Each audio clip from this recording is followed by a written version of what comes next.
your first alert weather with Chief Meteorologist Stephen Bowers.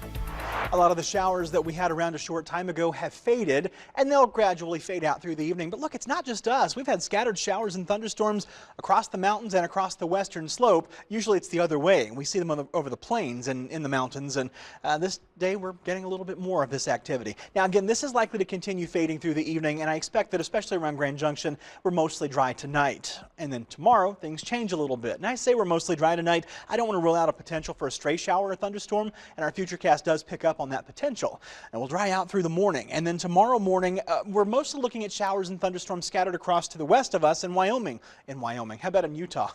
And then by noon, that's when we start to see some of our showers and thunderstorms beginning to pick up. And you see, these do really ramp up tomorrow afternoon. Some of these can be on the heavy side. I always say this, I'll say it again, exact locations and exact times can vary a little bit, but you get the idea. The mountains are going to be more heavily favored, but the valleys are still in the running for tomorrow to get some of these showers and thunderstorms. But remember, when they're scattered means that some of us are going to miss. All right, so there are going to be some dry spots, but probably fewer tomorrow than today. These mostly fade through midnight tomorrow night, but even into the early morning hours of Friday, we can have some showers around. These will clear out probably by about 8, 9 o'clock at the latest. And then they're out of here, and our Independence Day looks much drier and warmer too.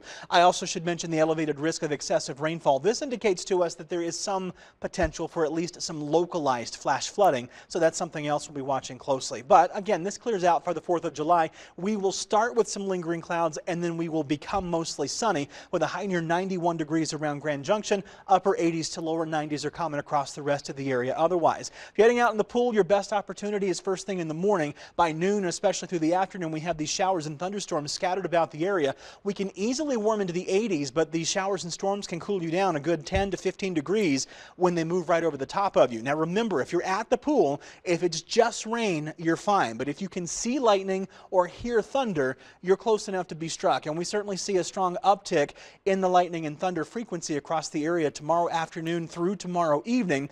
And that makes things a little bit more dangerous for you. So again, if you can see lightning or hear thunder, it's time to move inside or into a hard-topped vehicle. Convertibles are not necessarily the safest place to be, but stay there until at least 30 minutes after you see the last flash of lightning or hear that last rumble of thunder, and that's usually when it's safe to go back out. For now, Grand Junction, we've got more clouds than anything. I did see some sun looking toward the northwest. This is more toward the west and southwest, and we're still at 95 degrees at the Grand Junction Airport. We'll gradually start cooling, though, and mid to upper 80s will kind of dominate the evening for the next hour and beyond, and then our lows by morning will mostly be in the 60s, with some 50s down around the Four Corners and some 40s in the higher elevations. And then low to mid 80s will be our highs tomorrow, with 70s up in those higher elevations. In Glade Park, you may struggle to even get out of the 60s tomorrow. We'll call it 87 degrees in Grand Junction. And then Friday, Independence Day, it's warmer and drier. 91 will be our high temperature in Grand Junction, and we'll step up through the middle and upper 90s this weekend and into Monday. And triple digits could make a return by Tuesday and Wednesday. Our morning lows will be in the mid to upper 60s. Montrose, you're looking at 82 degrees tomorrow, and then you'll warm to 88 degrees on Friday as we dry out for our Independence Day. Lower and middle 90s are in the forecast for our dry weekend, and then next week is going to be mostly in the mid 90s. Morning lows will be in the upper 50s to lower 60s. In Delta, expect 87 degrees tomorrow with scattered showers and thunderstorms.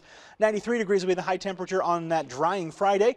We'll step up to 97 degrees on Saturday, and then triple digits are in the forecast Sunday through Wednesday. Morning lows will be in the upper 50s and lower 60s. And in Cortez, 83 degrees will be the high temperature tomorrow. We'll follow that with 89 degrees on Friday, and then low to mid 90s over the weekend. Mid to upper 90s are in the forecast through the first half of next week, with morning lows in the upper 40s to lower 50s.